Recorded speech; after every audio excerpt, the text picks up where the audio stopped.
Continuing now with reaction to the growing tension between the Obama administration and Israel and whether or not Donald Trump's penchant for Twitter will impact U.S. foreign policy.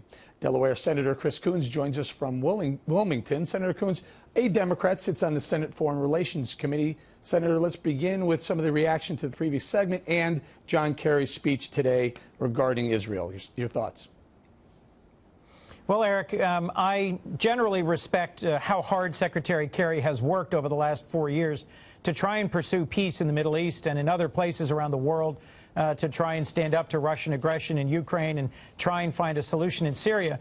But I really question the timing and the purpose of today's speech. I do think that Obama should have directed his ambassador to veto the resolution at the United Nations last Friday.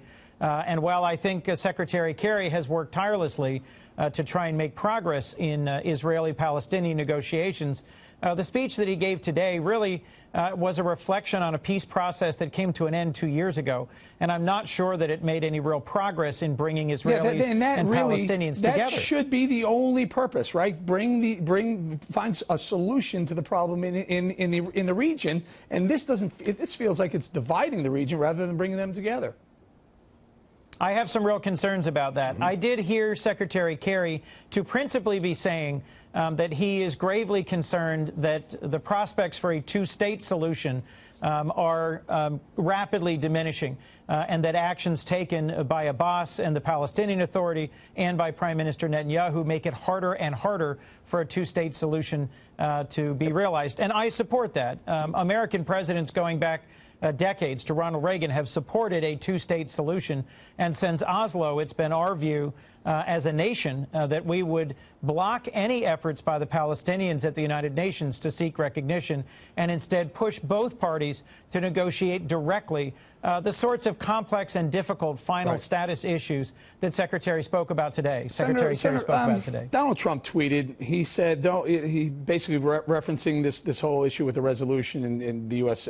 absolving, choosing not to veto the resolution. He said, don't worry, January 20th is coming soon. Your thoughts on Donald Trump undoing everything President Obama and John Kerry are doing right now? Well, I think part of why Donald Trump won the election is millions of Americans liked his freewheeling, unscripted, throw away the playbook style. And I recognize that his undisciplined 3 a.m. tweets on all sorts of topics shakes things up and makes him a different sort of leader. But as we get closer to Inauguration Day, I think we're running into some real problems. We only have one president at a time.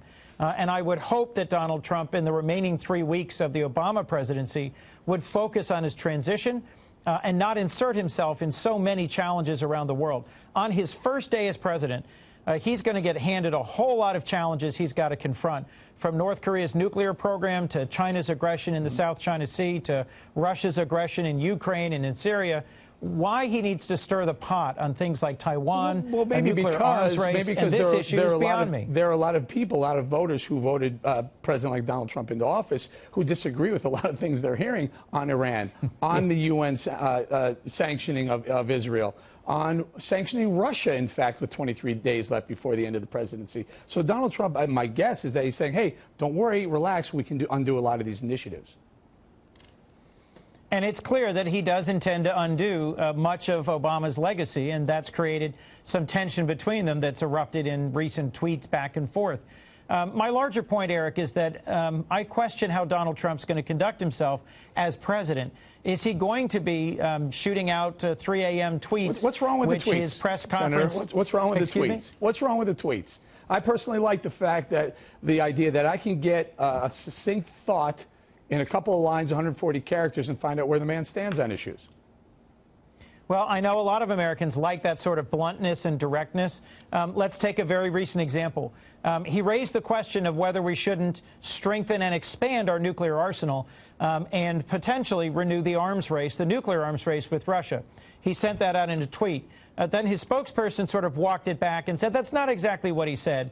And then he reasserted it later the same day. And then he got a response from Putin and a response from the Chinese.